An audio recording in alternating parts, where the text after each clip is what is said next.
Lizzie, n'oublie pas de nourrir le chiot, a crié ma grand-mère depuis l'autre bout de la maison. T'inquiète, mamie, je vais pas oublier. J'adorais ma grand-mère. On vivait ensemble depuis que j'étais toute petite. Je n'avais aucune idée de l'endroit où étaient mes parents. Et j'aimais beaucoup le fait que ma grand-mère ait pris soin de moi. Aussi longtemps que je puisse m'en souvenir, on n'a toujours été que deux. Et maintenant, on a un nouveau petit être avec nous, un chiot appelé Max. Avant de continuer, n'oubliez pas d'aimer la vidéo et de vous abonner à la chaîne. Si vous voulez aussi des choses kawaii, je vous promets que ça marche. En tant qu'adolescente, j'ai toujours pensé que c'était difficile d'avoir une vie normale. J'avais tellement de responsabilités car ma grand-mère était assez âgée. Parfois, c'était comme si j'étais l'adulte et elle était l'enfant. Parfois, je voulais sortir pour m'amuser, mais je ne pouvais pas. Je devais rester à la maison pour prendre soin d'elle. En plus de toutes mes responsabilités, on était assez pauvres. Je n'avais pas le temps pour avoir un travail à mi-temps. Alors on survivait avec la retraite de ma grand-mère, qui n'était pas très élevée. On ne manquait jamais de nourriture, mais on pouvait se payer que le strict minimum. J'enviais toujours beaucoup les autres, surtout à l'école. La plupart des enfants de mon quartier venaient de familles riches. Certains de mes camarades avaient déjà leur propre voiture alors que je devais marcher pour aller à l'école. Je ne pouvais même pas me payer un vélo. Tout ça a fait que j'étais assez impopulaire à l'école.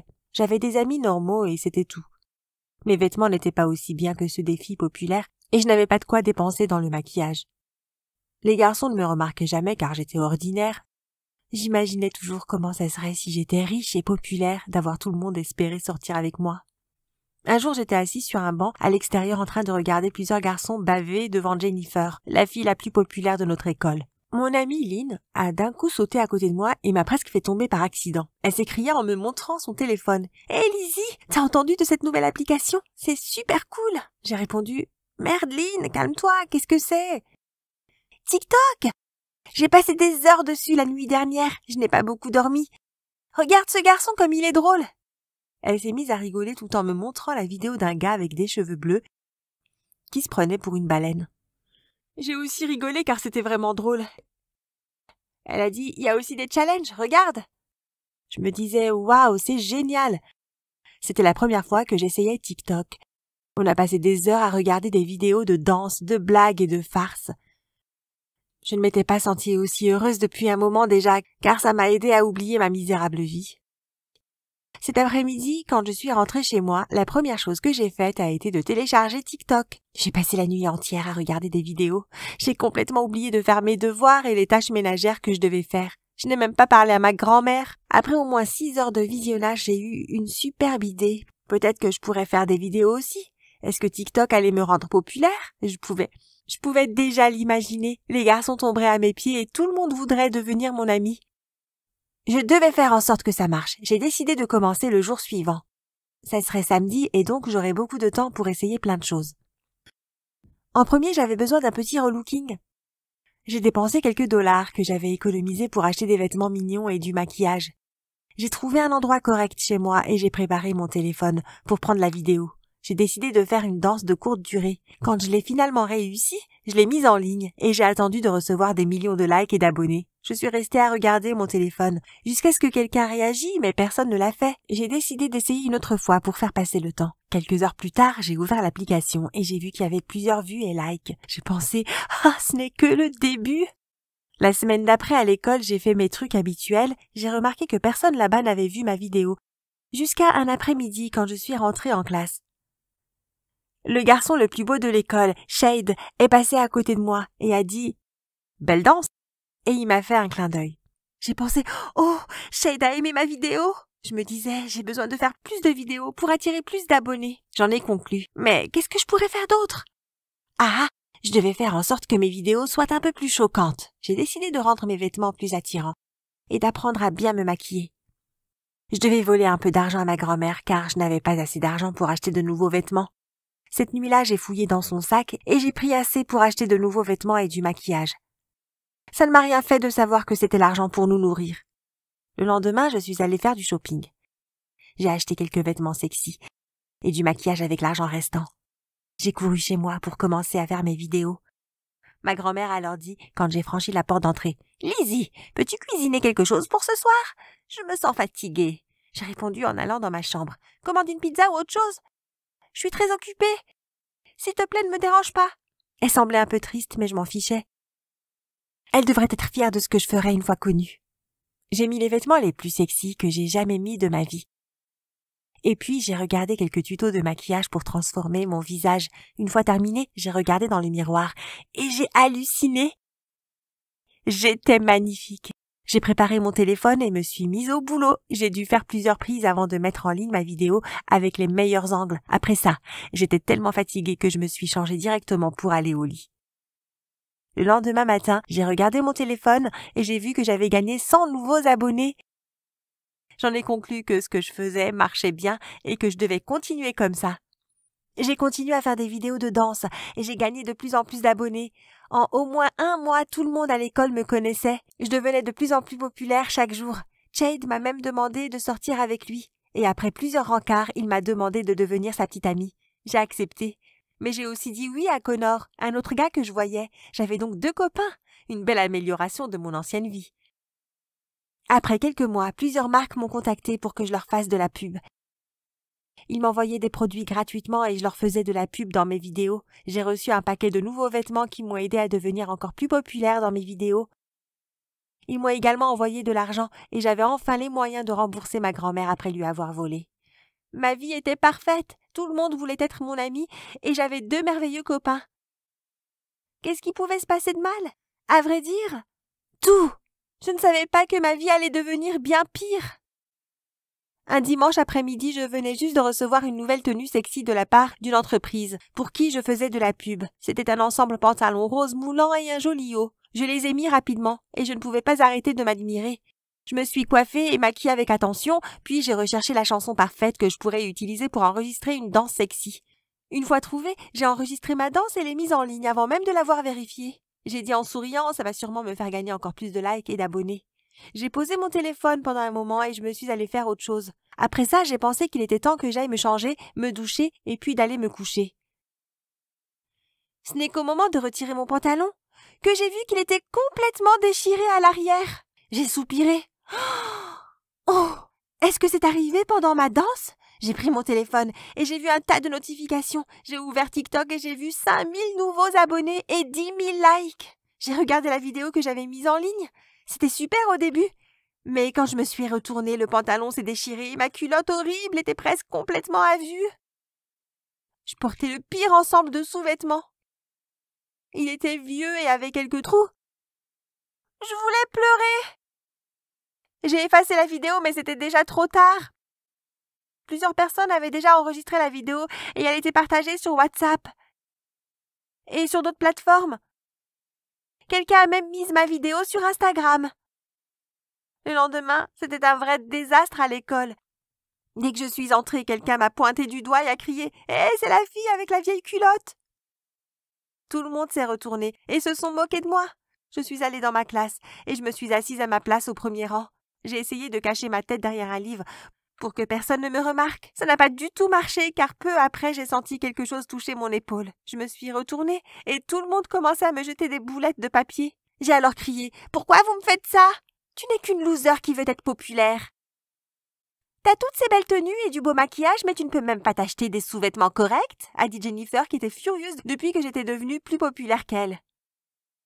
Oh, des vieux sous-vêtements? Vraiment? J'ai trop honte pour continuer à être ton petit ami, a dit Jade en riant et en rapprochant Jennifer de lui. T'es son petit ami? Je pensais qu'elle était avec Connor, a dit Lynn qui était censée être mon amie. Ils allaient maintenant comprendre que je jouais avec eux. De toute façon, on s'inquiète pour toi. Nous avons tous collecté cet argent pour toi. Jennifer continuait tout en tenant la main de Jade. Elle s'est avancée vers moi et m'a donné un sac. Une fois ouvert, j'ai vu qu'il était rempli de nouveaux sous-vêtements. On aime aider les pauvres, a-t-elle dit en souriant. Tout le monde continuait à se moquer de moi et en faisant des remarques déplacées. J'étais si triste que j'ai pris mon sac et je suis rentrée. En rentrant chez moi par la porte d'entrée, j'ai éclaté en sanglots. « Ma chérie, qu'est-ce qui se passe ?» a alors demandé ma grand-mère. « Tout va mal, je peux pas y retourner. Je ne pourrai jamais de nouveau montrer mon visage en public. » J'ai continué à pleurer en courant dans ma chambre et j'ai verrouillé la porte. Je ne pouvais pas lui expliquer, elle n'aurait pas compris. J'ai pris mon téléphone et j'ai effacé mon compte TikTok. J'ai passé une semaine entière dans ma chambre en réfléchissant quoi faire. J'étais complètement perdue. Après quelques jours, j'ai décidé d'aller au centre commercial pour me changer les idées. En entrant dans ma boutique préférée de maquillage, un petit garçon a tiré le bras de sa mère et a dit « Maman, regarde, c'est la fille qui porte des vieux sous-vêtements !» Et au lieu de le corriger, sa mère s'est aussi mise à rire. On aurait dit que tout le monde me connaissait et il n'y avait aucune échappatoire à ça. L'image de mon sous-vêtement dégueulasse était partout. Les gens avaient créé toutes sortes de mèmes et vidéos drôles avec ça. Ils trouvaient ça drôle alors que ça m'a détruit. J'ai été déçue d'avoir travaillé si dur pour gagner autant d'abonnés et de popularité. Et en une seconde, tout avait disparu. Et ma vie parfaite allait devenir pire que ce que ma vie d'avant n'était. J'ai supplié ma grand-mère de trouver un moyen pour nous de changer d'état. Comme ça, je pourrais tout recommencer. Je pourrais changer mon apparence et aller dans une nouvelle école. Malheureusement, on n'en avait pas les moyens. Je ne gagnais plus d'argent avec TikTok et on n'avait aucune économie.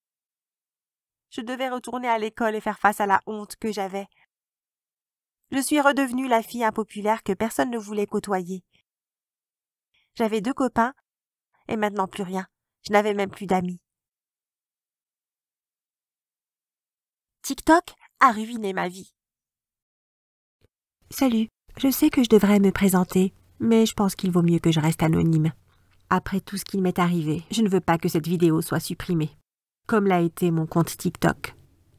Vous voyez, je n'ai que 12 ans, mais je suis déjà super célèbre sur Internet. Si je vous disais mon nom, vous le reconnaîtriez certainement. Alors disons que je m'appelle Megan, parce que c'est étrange que vous écoutiez mon histoire sans avoir de nom par lequel m'appeler. Vous vous demandez probablement pourquoi le compte d'une fille de 12 ans a été supprimé de TikTok et comment j'ai perdu tous mes abonnés alors qu'ils étaient si nombreux. Laissez-moi vous raconter.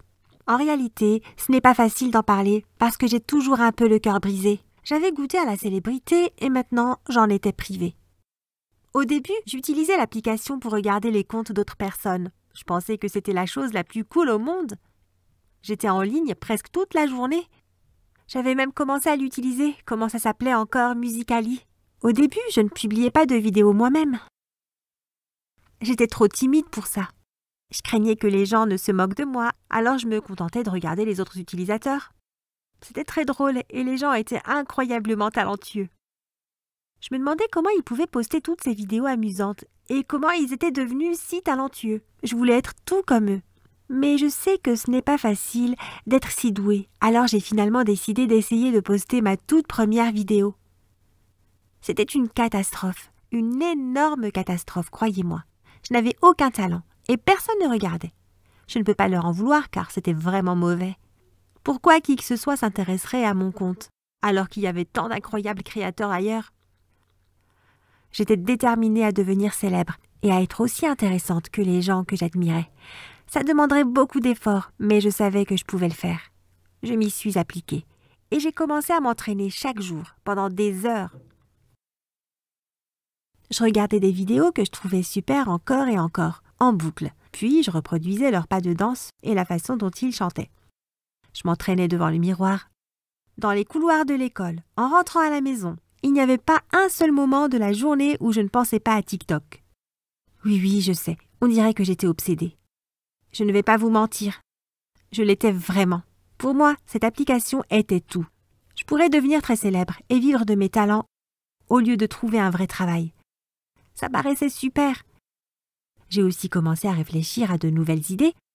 Je me demandais ce que j'aimerais voir dans une vidéo et je le notais dans un carnet que je transportais partout avec moi. En toute honnêteté, j'ai arrêté de faire mes devoirs et de me préoccuper de quoi que ce soit d'autre dans ma vie. J'avais de très mauvaises notes à l'école. Et mes parents étaient très inquiets. Ils m'ont demandé ce qui se passait et pourquoi je ne semblais plus m'intéresser aux activités que j'adorais avant. Je leur ai dit qu'ils ne pourraient pas comprendre. Comment pourraient-ils comprendre alors que ni l'un ni l'autre ne savaient ce qu'était TikTok? J'ai remarqué que certains utilisateurs devenaient très populaires, des gens comme Charli D'Amelio et sa sœur. Il y avait tant d'utilisateurs de TikTok célèbres et j'étais certaine qu'ils gagnaient beaucoup d'argent. J'analysais leurs vidéos sans arrêt et prenais des notes sur ce qui les rendait si cool. Quand j'ai été la meilleure en danse, j'ai décidé qu'il était temps de poster de nouvelles vidéos. J'ai commencé à mimer les pas de danse des autres utilisateurs de TikTok et j'ai tout de suite obtenu beaucoup de vues. Les gens pensaient que j'étais super et que j'avais du talent. J'ai décidé de ne pas supprimer mes premières vidéos et tout le monde faisait des commentaires disant à quel point j'avais progressé. Tout le monde voulait savoir comment j'étais devenue si douée si rapidement. Évidemment, je ne leur ai pas dit que je m'entraînais pendant des heures chaque jour. Je ne voulais pas qu'ils sachent que j'étais totalement obsédée. J'ai plutôt fait comme si de rien n'était. Et j'ai prétendu que j'avais un talent naturel. Je leur ai dit que les premières vidéos étaient des plaisanteries. Ils pensaient que j'étais la fille la plus cool d'Internet et je n'avais que 12 ans. C'était incroyable. J'ai commencé à avoir des millions et des millions de vues et d'abonnés. Les gens regardaient chacune de mes vidéos obsessivement, comme moi avec d'autres utilisateurs populaires, quand j'étais une inconnue parmi tant d'autres. Maintenant, vous vous demandez certainement qui je suis. Je vous l'ai déjà dit, je ne peux pas vous dire mon nom. Appelez-moi simplement Megan. Si je vous dis qui je suis, peut-être que mon nouveau compte TikTok sera fermé. Et je ne veux pas que ça recommence. Perdre ma voix une fois était déjà terrible. Je ne veux pas que ça arrive une seconde fois. Ça me rendrait tellement triste. Je n'étais pas simplement célèbre sur Internet, cela dit. Les gens me reconnaissaient aussi à l'école. Ils couraient tous vers moi dès que j'entrais dans l'établissement ou dans une classe. Ils me posaient beaucoup de questions. J'avais l'impression d'être traquée par les paparazzis, c'était génial. Je suis rapidement devenue la fille la plus populaire de l'école. Même les élèves plus grands voulaient passer du temps avec moi. Tout le monde voulait être ami avec moi et on m'offrait toutes sortes de cadeaux. Les gens me demandaient si je pouvais apparaître dans quelques vidéos avec moi. Mais je refusais toujours. Je ne voulais pas partager la vedette après tout. J'avais toujours une bonne excuse pour refuser, bien sûr. Je ne pouvais pas admettre que je craignais que quelqu'un ne me fasse de l'ombre. C'est devenu très stressant de trouver un équilibre entre ma vie quotidienne et ma célébrité. Croyez-moi quand je dis que j'ai commencé à être encore plus mauvaise à l'école. Mes parents ne savaient plus quoi faire. Ils ne savaient comment agir avec moi. Et rien de ce qu'ils me disaient ne me touchait. J'ai rapidement réalisé que la plupart des amis que je me faisais étaient hypocrites. Ils voulaient seulement être proches de moi à cause de ma popularité. Ils se moquaient de mes sentiments et de mes problèmes. Quand je leur demandais de m'aider à étudier pour remonter ma moyenne, ils essayaient de me convaincre de faire une autre vidéo ou d'aller faire les boutiques. C'était dingue et je ne contrôlais plus rien.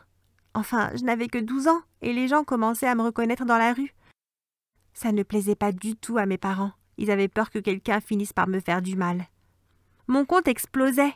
Il y avait énormément de gens qui regardaient mes vidéos et mes fans me soutenaient beaucoup. Les gens aimaient vraiment ce que je faisais. C'était incroyable d'être aussi populaire et tout le monde paraissait m'aimer. Bien sûr, il y avait quelques personnes qui me détestaient, mais c'était quelque chose qui allait avec la célébrité et ça me plaisait un peu aussi. J'étais un peu hors de contrôle pour être tout à fait honnête. Puis, un jour, le pire est arrivé. Quand j'ai essayé d'ouvrir l'application, j'ai remarqué que j'avais été déconnectée. C'était très étrange. Je ne comprenais pas ce qui pouvait bien se passer. Au début, j'ai cru que c'était simplement une erreur et que je pourrais me reconnecter depuis un autre téléphone. Mais non, ça continuait de ramer. C'était si étrange. Je recevais tout type de messages d'erreur. J'ai fini par décider d'envoyer un mail aux développeurs de l'application et j'ai décidé que je devais attendre leur réponse. Après tout, je ne voyais pas quoi faire d'autre. Je croyais que c'était seulement une erreur ou quelque chose comme ça, jusqu'à ce que ma meilleure amie m'appelle. Elle paniquait et je lui ai demandé ce qui se passait. Cassie, mon amie, m'a expliqué que mon compte avait été supprimé et qu'elle ne pouvait voir aucune de mes vidéos. Je n'apparaissais nulle part. Je ne comprenais pas comment c'était possible.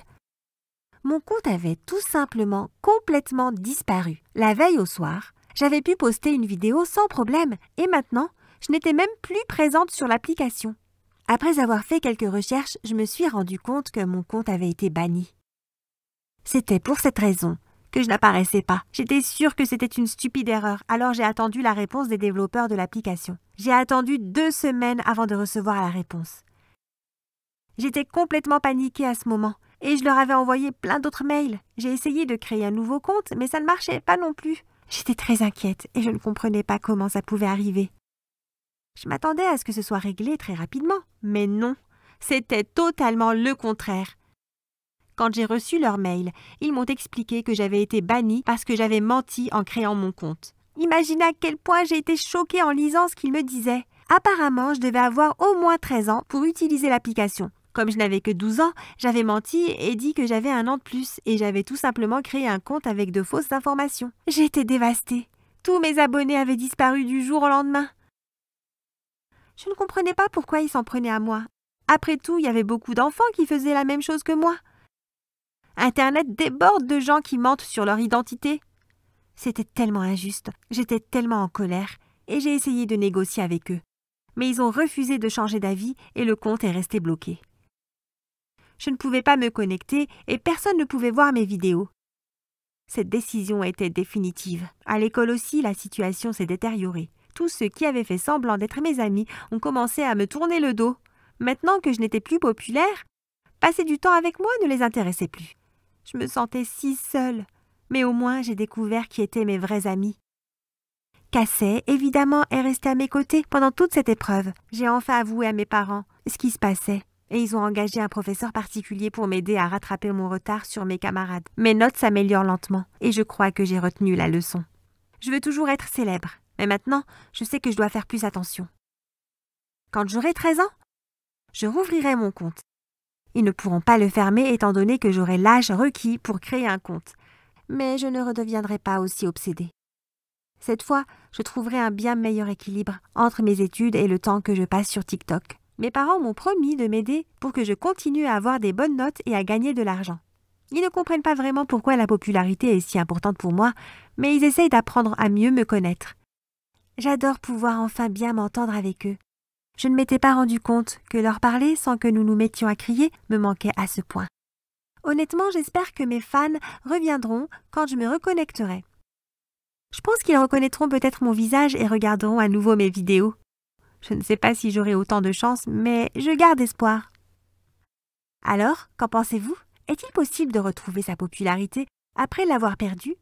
Aussi, si vous pouviez devenir très populaire grâce à un talent en particulier, lequel serait-ce? Donnez-moi votre avis en commentaire. Merci d'avoir regardé cette vidéo. Abonnez-vous et jetez un œil aux autres vidéos de la chaîne. C'est un jour normal à l'école où je devais aller voir la conseillère d'orientation pour parler des inscriptions à l'université. J'y suis allée, très impatiente et prête, parce qu'on m'avait dit qu'avec mes notes et mes résultats, je n'avais qu'à choisir. Ma conseillère d'orientation m'a accueillie à la porte de son bureau en disant « Bonjour ma belle, mettons-nous au travail ». Mais avant de continuer cette folle histoire, prenez une seconde pour mettre un pouce bleu sur cette vidéo, vous abonner et activer les notifications. J'ai commencé à parler de ce que je voulais faire plus tard et puis elle a attiré mon attention sur les dissertations. Mes épaules se sont affaissées et mon sourire a disparu. Pouah, je ne voulais vraiment pas en écrire un. Elle a commencé à m'expliquer les différents sujets dont je pourrais parler et je savais ce à quoi elle pensait sans qu'elle le dise. Mon adoption. Ça pourrait vraiment te faire sortir du lot, disait-elle. J'ai répondu, je sais, c'est juste que nous n'en parlons pas à la maison. Cet échange m'a rappelé l'époque où j'étais petite et où personne ne croyait que j'avais un lien de parenté avec mes frères et sœurs. Au fête d'anniversaire, on me demandait, où est ta maman? Alors qu'elle se trouvait juste à côté de moi. Mon adoption n'a jamais été un secret parce que c'était évident. Je ne ressemblais pas du tout à ma famille. Quand je suis rentrée à la maison, j'en ai parlé au dîner. Mes parents se sont manifestement étranglés avec leur nourriture. N'était-ce pas étrange? Enfin, c'est évident pour nous tous. Pourquoi est-ce un tabou? Je ne voulais pas les mettre mal à l'aise. Alors j'ai changé de sujet. Mais ne vous imaginez pas que la conversation était animée. Ça ne marche pas comme ça chez moi. Même quand j'étais enfant, je courais toujours partout et essayais de profiter de chaque instant, alors que ma famille était toujours molle et mes frères et sœurs préféraient marcher. Après le dîner, j'ai commencé à regarder dans les albums photos, ceux recouvertes de poussière au fond des étagères. J'ai vu des photos de moi, bébé, et de ma mère et mon père quand ils étaient jeunes. J'ai commencé à fouiller dans les armoires et les tiroirs, cherchant les papiers de mon adoption. Chaque fois que je croyais enfin sortir le dossier que je cherchais, ce n'était pas le bon. Je regardais dans les papiers de mes frères et sœurs, que mes méthodiques parents rangeaient dans le même dossier, mais je ne trouvais pas les miens. N'était-ce pas étrange? J'ai pensé qu'ils avaient peut-être mis les miens à part, parce que j'avais été adoptée. Mais pourquoi ferait-il ça? J'ai pratiquement retourné toute la maison en cherchant ces fichus papiers. J'ai regardé dans notre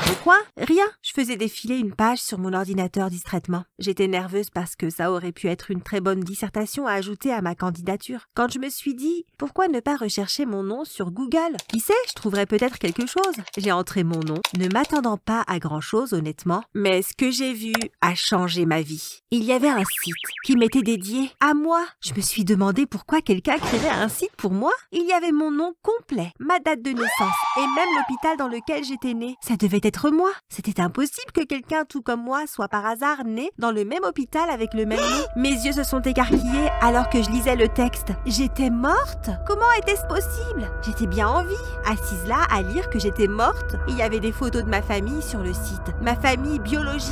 Ils me ressemblaient tous d'une manière ou d'une autre. Certains avaient le même nez que moi, d'autres des yeux de la même couleur et de la même forme. Mais ils m'ont mise à l'adoption, pourquoi pensaient-ils que j'étais morte? Ma tête tournait. J'allais m'évanouir. Quelques jours sont passés et je regardais tout le temps cette famille. J'avais enregistré leurs photos sur mon téléphone et je la regardais, me demandant s'ils avaient aussi la même personnalité que moi. Ma petite sœur a failli me surprendre en train de regarder ces gens sortant apparemment de nulle part, mais j'ai rapidement éteint mon téléphone. Même dans mes rêves, je voyais ces personnes. J'ai rêvé que je rentrais de l'école et arrivais à la maison. Mais en ouvrant la porte, j'étais dans un environnement chaleureux et bruyant, rempli de discussions animées. Et je trouvais ma famille biologique dans la cuisine, préparant le dîner ensemble, comme j'ai toujours voulu le faire avec ma famille. En me réveillant après ce rêve, j'ai couru dans la chambre de mes parents, où ils regardaient un film ensemble. « Pourquoi c'est écrit que je suis morte sur Internet ?» leur ai-je demandé. J'ai vu le regard qu'ils ont échangé, et j'ai tout de suite compris que mes soupçons étaient fondés. « Alors ?» ai-je insisté. « Je sais, on aurait dit que j'étais gâtée à parler à mes parents sur ce ton. Mais j'avais peur, et c'était justifié. » Ma mère a commencé à sangloter, chose que je n'avais encore jamais vue. Mon père s'est mis à me crier dessus parce que j'avais contrarié ma mère et il m'a dit de sortir. J'ai soufflé et attrapant mes clés, je suis sortie de la maison. J'ai pris le bus et après quelques arrêts, je suis descendue à l'hôpital où j'étais née. Je suis allée à l'accueil et j'ai demandé s'ils avaient des informations concernant un bébé qui avait été déclaré mort il y a quelques années. La dame de l'accueil a secoué la tête et a dit que ces informations étaient confidentielles, ce à quoi je m'attendais honnêtement. Je me suis ensuite mise à pleurer, c'est-à-dire à vraiment sangloter dans mes mains. Ça a attiré son attention et elle a pensé que j'avais un lien de parenté avec un bébé qui était mort. Elle a appelé cette vieille infirmière et m'a demandé de la suivre. La vieille femme était louche, c'est le moins qu'on puisse dire. Elle avait l'air vraiment bougon et se méfiait de moi, alors qu'elle me guidait vers une pièce au fond du couloir, très loin de tout. Quand elle a ouvert la porte, j'ai remarqué que c'était une très grande pièce. Elle me regardait, mais j'ai demandé à être seule et elle est partie. La pièce était remplie de meubles de rangement. Oh mon Dieu, me suis-je dit. Sur tous était inscrite une année et il débordait de dossiers chacun contenant l'acte de décès d'un bébé. J'avais le sentiment qu'il y en avait trop pour que ce soit normal. Le dossier le plus récent datait de la veille. Il y avait une adresse dedans. Et même si ça me paraissait irrespectueux, je l'ai prise en photo. J'ai aussi trouvé mon propre dossier et j'ai pris des photos. Mais ça ne me dérangeait pas parce que c'était moi. Je suis allée chez le couple le plus récent. Je ne sais pas ce qu'il m'a pris, mais dès que la porte s'est ouverte sur une femme au visage fatigué, je lui ai tout dit. Je me suis mise à tempêter contre tout ce que j'avais vu et même à fondre en larmes. Je lui ai tout dit sur les meubles de rangement et elle a également fondu en larmes. Elle a appelé son mari et ils ont tous les deux impatiemment écouté ce que j'avais à dire. Quand j'avais fini de fulminer, ils m'ont invité à entrer et m'ont offert une tasse de café. Je les ai remerciés et l'homme a dit « Tu nous as donné une raison d'espérer que nous reverrons notre enfant. C'est le moins que nous puissions faire. » Ils m'ont dit tout ce qui s'était passé la veille et la seule chose qui ressortait vraiment était l'infirmière louche. Ils me l'ont décrite en détail, avec une précision stupéfiante, parce qu'elle était tellement louche qu'ils se souvenaient parfaitement d'elle. Son nom était sur chaque document se trouvant dans cette pièce. Alors j'ai fait le lien, et j'ai compris qu'elle prenait les bébés. Cette infirmière a dû vendre ses bébés à d'autres couples. Elle les volait et les faisait passer pour morts pour s'en sortir en toute impunité. Je n'arrivais pas à croire que les gens puissent être si cruels. Et encore pire, j'étais l'un de ces bébés volés. Il se faisait tard, alors je leur ai dit au revoir et suis rentrée à la maison. Quand je suis arrivée, mes parents m'attendaient dans le salon. Mes frères et sœurs étaient tous à l'étage et ils voulaient me parler seul à seul. Mon père a commencé par me demander de ne plus reparler de ce sujet parce que ça mettait ma mère mal à l'aise. Il n'a pas eu le temps d'en dire plus parce que je les ai interrompus en demandant comment ils avaient pu adopter un bébé volé. Ma mère a éclaté en sanglots et mon père l'a réconfortée. « Tu n'imagines pas à quel point c'était difficile d'avoir un bébé ?» s'est écriée ma mère. Elle a dit qu'ils se sont sentis coupables quand elle est tombée enceinte et qu'ils ont eu mes frères et sœurs. Tout ce qu'elle disait faisait l'effet d'une claque dans la figure. J'ai demandé « Pourquoi ne m'avez-vous rien dit? Pourquoi ne m'avez-vous pas ramené à ma famille ?» Ma mère a répondu en criant « Parce que nous t'aimons !» Mais est-ce que c'était vrai? Ils m'ont toujours traité moins bien que les autres. Alors est-ce qu'ils m'aimaient vraiment? Je suis montée dans ma chambre et m'y suis enfermée. Le lendemain matin, je ne voulais pas affronter mes parents. J'ai mis dans un sac un peu d'argent et des affaires dont j'avais besoin et suis sortie par la fenêtre. Je me suis perdue pendant un moment, mais assez rapidement, je me suis retrouvée dans un quartier agréable, très différent de celui où je vivais. Il y avait beaucoup de gens sur leur pelouse et des enfants qui jouaient dans la rue. Je me promenais et avais l'impression d'être à la maison. Je savais qu'il y avait de grandes chances que la famille ait déménagé, mais mon intuition me disait qu'ils étaient là. Je me tenais devant une magnifique maison. J'entendais des voix jusque sur le trottoir. Quand j'ai sonné, les voix se sont tues. Mon cœur battait tellement fort dans ma poitrine. Et s'il n'était pas là? Et s'il m'avait oublié? Et s'il ne voulait tout simplement pas de moi? Et si... Cette dernière pensée a été interrompue par quelqu'un qui ouvrait la porte. Devant moi se tenait une petite fille. Elle avait les mêmes traits que moi. Je voyais qu'elle l'avait aussi remarqué. « Maman !» a-t-elle appelé. Une femme est venue à la porte, s'asseyant, les mains avec un torchon. Elle avait le sourire aux lèvres alors qu'elle approchait, mais il a disparu quand elle m'a vue. Elle a dit à la petite fille d'aller jouer avec ses frères. J'ai dit « Bonjour, je m'appelle Anna. Je sais que c'est très bizarre, mais je pense que je suis votre fille. » La femme s'est mise à pleurer, à brûle-pourpoint. Elle m'a prise dans ses bras, puis elle a commencé à me poser des questions, par exemple sur ma date de naissance, où j'étais née, etc. Après avoir répondu à ces questions, elle a mis ses mains sur mes épaules. Eh bien, bonjour, je m'appelle Louisa. Elle sanglotait. « Je suis ta mère !» Louisa m'a fait entrer chez elle, et c'était exactement comme je l'espérais. J'avais 2 petits frères, une petite sœur et une grande sœur, qui n'étaient pas là tout le temps. Ma rencontre avec mon père, Oscar, était similaire à celle avec ma mère. Nous nous sommes fait un câlin et il m'a posé 1 million de questions. Ils m'ont invité à dîner avec eux, ce que j'ai accepté avec joie, et ils n'ont pas arrêté de parler. Tous étaient très contents que je sois là. Et Louisa avait tout le temps les larmes aux yeux. Ce jour-là, je suis retournée à l'hôpital avec mes parents biologiques. Nous avons vu la police arrêter la vieille infirmière pour tout ce qu'elle avait fait à ces innocentes familles. Je me suis assise avec Louisa et Oscar et nous avons discuté pendant un long moment. Tout ce que j'apprenais sur eux les rendait meilleurs à mes yeux que mes parents. Quand je pensais à ma vie avec mes parents, tout n'était que gris, silencieux, ennuyeux et personne ne me comprenait là-bas. Mais la maison de Louisa et Oscar était un rêve. J'ai décidé à cet instant que je voulais partir de chez mes parents et aller vivre avec Louisa et Oscar. J'ai ouvert la porte de chez moi en faisant le moins de bruit possible et me suis faufilée vers ma chambre sans me faire remarquer. J'ai mis tout ce dont j'avais besoin dans un grand sac. Mais quand j'ai levé les yeux, j'ai vu mon frère qui me regardait par la fenêtre. Il faisait du jardinage mais s'est arrêté en me voyant. Il s'est précipité à l'intérieur et est venu dans ma chambre, me posant tout de suite tout un tas de questions. « Tu vas où ?» a-t-il demandé, ce à quoi j'ai répondu. « Ce ne sont pas tes affaires. » Il a ensuite demandé « Tu rentres quand ?» Et, comme je n'ai pas répondu, il s'est mis à répéter plusieurs fois la question en criant. J'ai finalement craqué et crié « Je ne reviens pas !» Il avait l'air stupéfait, puis il est sorti de ma chambre en courant. Je pensais que j'étais prête à partir, mais ensuite mes parents sont entrés dans ma chambre. « Tu n'iras nulle part, petite ingrate !» m'a dit mon père sur un ton sec, m'arrachant le sac des mains. « Comment peux-tu nous quitter pour des étrangers alors que nous t'avons élevé et avons subvenu à tes besoins pendant toutes ces années ?» m'a demandé ma mère, essayant clairement de me manipuler. Mes parents m'ont poussée sur mon lit et ont commencé à me crier dessus pour que je reste. Ça a duré un long moment, à tel point que je désespérais. Et puis Louisa et Oscar ont fait irruption dans la pièce. Mes parents leur ont sauté dessus, mais Louisa et Oscar étaient plus forts qu'eux. « Monte dans la voiture, allez !» m'a dit Oscar en retenant mon père. Je me suis enfermée dans la voiture, n'ouvrant les portes que quand j'ai vu Louisa et Oscar courir vers moi. Nous étions tous choqués par ce qui venait de se passer.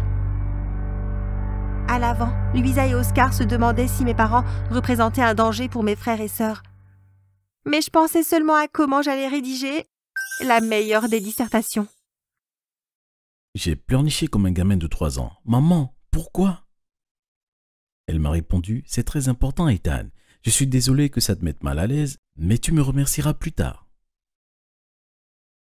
Et j'ai continué. Mon école était déjà parfaite. Je me suis fait un tas de super amis. Mes professeurs sont super et je suis l'un des meilleurs dans l'équipe de natation. Comment pourrais-je changer d'école comme ça sans raison? Avant de continuer, n'oubliez pas d'aimer la vidéo et de vous abonner à la chaîne. J'ai entendu dire que la personne que vous aimez vous contactera si vous le faites. Mon père a dit, l'école East Gray est la meilleure. Oui, ton école actuelle est bien, mais on veut que tu reçoives la meilleure éducation possible. De toute façon, tu devrais aller dormir. Demain est ton premier jour. Je suis allé dans ma chambre et j'ai plongé dans mon lit. C'était dimanche soir et mes parents m'ont prévenu seulement vendredi dernier qu'ils m'ont changé d'école. Ils n'ont pas demandé mon avis ou quoi que ce soit. Ils m'ont simplement balancé ça et je n'étais pas préparé. Je n'ai même pas eu la chance de dire au revoir à mes amis. Le jour suivant, je me suis levé du mauvais pied. Ma mère m'a appelé comme pour essayer de me sortir du lit. « Ethan, je t'ai préparé ton petit déjeuner préféré. Dépêche-toi de te préparer pour aller en cours. Je suis certaine que tu vas avoir une excellente journée. » J'ai répondu « Je n'y vais pas. » Elle m'a envoyé son regard de la mort, je me suis donc levé comme elle me l'a demandé. Nous sommes allés en voiture jusqu'à un endroit dans le centre-ville. Mon père a dit « On est arrivé ». J'ai répondu « Quoi? Ça ne ressemble pas à une école ?» De l'extérieur, j'ai vu un immeuble immense et moderne. Il devait avoir au moins 30 étages. Pas du tout une école normale. Nous sommes entrés, il y avait une réceptionniste à l'accueil. Elle a dit « Bonjour Ethan, bienvenue dans notre école. Votre chambre se trouve au 10e étage. Monsieur Randolph va vous y conduire. » Tout à coup, un homme habillé en majordome est arrivé et a tendu sa main. La réceptionniste a dit « Il portera vos affaires dans votre classe. » J'ai demandé à ma mère « C'est une école ou un hôtel ?» Elle m'a fait un clin d'œil et a dit « Je viendrai te chercher après les cours. Passe une bonne journée, chérie. » J'ai été accompagné jusqu'à ma classe qui ne ressemblait absolument pas à une vraie classe. Ça ressemblait à l'intérieur d'un étrange vaisseau spatial. Et la plupart d'entre eux avaient l'air sérieux. Ou comme des geeks. L'endroit était somptueux et il semblerait que des assistants personnels étaient affectés à chaque classe. Ils ressemblaient à des esclaves, mais pour les étudiants. Il y avait au moins 12 autres étudiants dans ma classe. En fait, je ne pense pas que l'école entière avait plus de 100 étudiants. C'était extrêmement déroutant étant donné la taille de tout l'endroit. Pourquoi l'école avait-elle besoin d'autant de place? Les profs étaient aussi d'un autre monde. Ils étaient tous habillés impeccablement d'une tenue d'homme d'affaires et ils avaient les voitures les plus chères. Ils ne semblaient pas non plus vraiment passionnés par leur boulot. Ils n'étaient pas comme les profs habituels que j'ai eus dans le passé et qui étaient toujours en train de sourire et de parler positivement. La plupart du temps, ils parlaient comme s'ils s'ennuyaient de leurs élèves. J'étais quand même capable de comprendre ce qu'ils enseignaient. Je ne pense pas que mes camarades de classe valaient mieux que ça. La plupart étaient bizarres, froids et asociaux. Je me suis quand même fait une amie. Elle s'appelle Debbie et elle a commencé à venir dans cette école l'année dernière. Comme moi, elle a été transférée brutalement, sans raison, par ses parents. Elle ne voulait pas non plus changer d'école. Une après-midi, nous étions en train de manger notre repas dans la cafétéria de l'école quand elle a soudainement dit « Ethan, c'est bizarre ici. J'ai l'impression qu'il y a quelque chose qui cloche. Je veux savoir ce que c'est. » J'ai alors demandé « Qu'est-ce que tu proposes ?» Elle m'a alors répondu « Nous pouvons commencer par faire quelques recherches. Regarde ce que tu peux trouver en ligne et je discuterai avec les autres étudiants, s'ils savent quelque chose ou s'ils se doutent de quelque chose. » J'ai dit « Ok » pendant que j'étais en train de finir mon verre de champagne sans alcool. Cette nuit-là, j'ai tapé le nom de mon école sur Google pour voir ce que je pouvais découvrir. Au début, je n'ai rien trouvé d'intéressant. Le site internet de l'école montrait des photos de salles luxueuses et les autres sites montraient simplement les directions à suivre pour se rendre à l'école. J'ai continué à cliquer sur les liens suivants jusqu'à trouver un forum intéressant qui a, semble-t-il, fermé il y a 5 ans. Il a été créé par les anciens élèves de l'école East Grey High et les étudiants écrivaient des commentaires sur les choses qu'ils aimaient ou sur les choses dont ils se souvenaient de l'endroit. Le commentaire le plus étrange avait été écrit par une certaine Diane.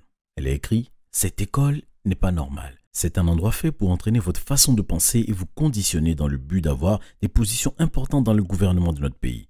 Nos parents font partie de cette société secrète qui contrôle le monde. Nous appartenons à cette société et ils pensent que c'est de leur droit de faire ce qu'ils veulent de nous. Il y a une école similaire dans presque tous les pays du monde entier. » Cela me semblait un peu tiré par les cheveux. Mes parents étaient assez ouverts avec moi la plupart du temps et je ne pouvais pas imaginer qu'ils faisaient partie d'une société secrète. Je continue à lire.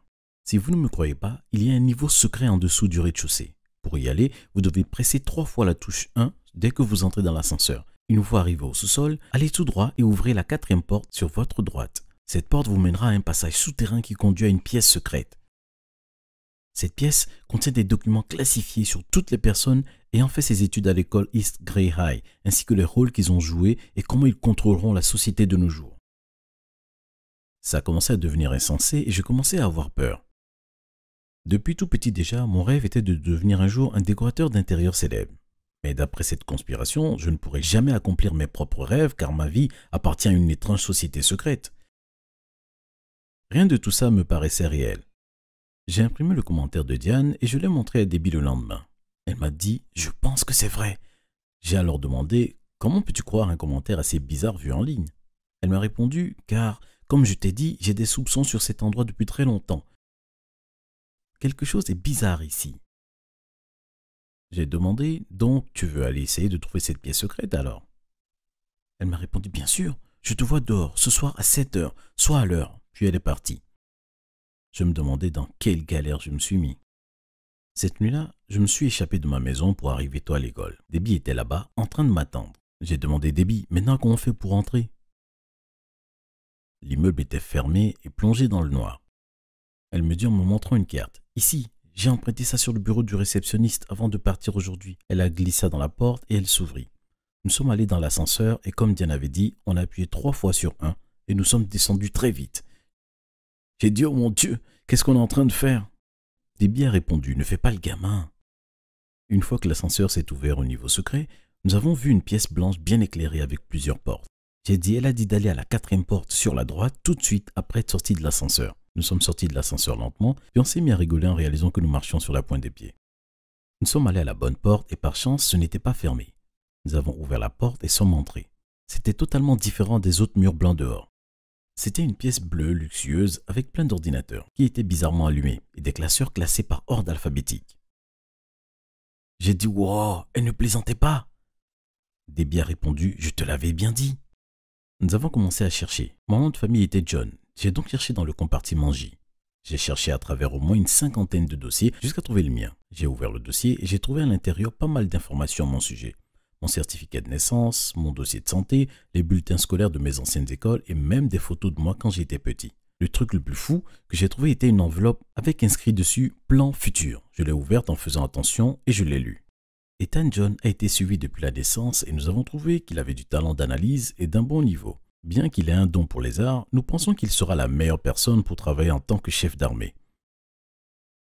Ainsi, il sera entraîné dans ce domaine et envoyé pour poursuivre sa carrière dès qu'il sera diplômé de East Grey High.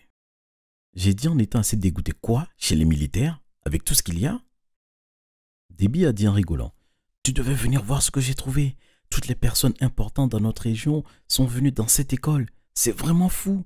J'ai aussi trouvé mon dossier et il semblerait qu'il veuille que je devienne maire si possible. J'ai alors demandé, qu'est-ce qu'on fait maintenant que l'on a trouvé tout ça? Elle a dit en me dévisageant, tout ça est top secret, pense-y, on ne veut pas être ici. C'était clair, nous allions prendre des vidéos de tout ça et faire chanter nos parents pour nous avoir fait entrer dans cette école. J'ai sorti mon téléphone et j'ai commencé à prendre une vidéo. J'ai pris plusieurs vidéos ainsi que des photos de pratiquement tout dans cette pièce. Surtout les documents qui feraient le plus de mal si elles sortaient. Debbie a fait la même chose pendant qu'elle prenait des selfies sur Snapchat de temps en temps. Une fois fini, nous avons quitté la pièce et nous sommes remontés au rez-de-chaussée et puis nous sommes rentrés. Nous pensions que c'était bizarre qu'il n'y ait aucun agent de sécurité et nous avons eu de la chance de ne pas nous faire attraper. Le lendemain matin, pendant le petit déjeuner, j'en ai parlé à mes parents. J'ai dit, maman, papa, je ne savais pas que vous étiez des menteurs. Ma mère me répondit en faisant tomber sa fourchette. Quoi? Pendant que mon père regardait choqué. J'ai dit calmement, je sais que vous faites partie d'une société secrète et que vous m'avez changé d'école car vous y étiez obligé. Mais pensez-vous que c'est normal que je doive subir des conséquences parce que vous avez choisi de vivre d'une manière différente? Je veux vivre ma vie comme je l'entends et vous ne pouvez pas me dicter ce que je dois faire dans le futur. Mon père m'a répondu, comment tu as découvert ça? En tout cas, tu n'auras pas le choix que de faire ce que l'on dit. Il peut nous arriver beaucoup de problèmes si nous allons à l'encontre des choix de la société. J'ai dit en montrant les photos et les vidéos que j'avais pris la veille, vous ne pouvez pas me forcer à faire quelque chose que je ne veux pas faire. Si vous ne me renvoyez pas dans mon ancienne école, je dévoilerai toutes les informations que j'ai trouvées à la presse. Ce jour-là, je leur ai fait savoir que je n'ai aucune intention de retourner dans cette école. J'ai quitté la table et je suis allé dans ma chambre. Après avoir passé des heures à jouer à des jeux vidéo et à écouter la musique, mes parents ont finalement frappé à ma porte et ont demandé à me parler. Ils devaient révéler à la société que je savais tout et que pour protéger leur secret, ils ont dit que je pourrais retourner à mon ancienne vie.